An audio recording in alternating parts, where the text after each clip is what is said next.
So we were able to create a categorical variable from a numeric variable. Now, if I want to save this information, maybe we should also convert this to a values column.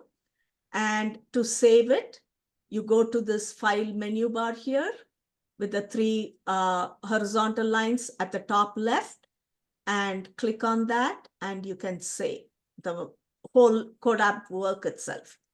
You can save it locally or to your Google Drive. Let me just save it locally now. And let's say this is called CHR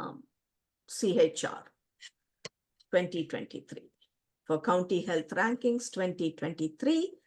And the way this saves it is it downloads a copy of it.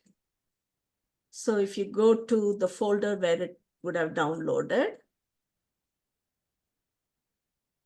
you can see it has a .CODAP extension.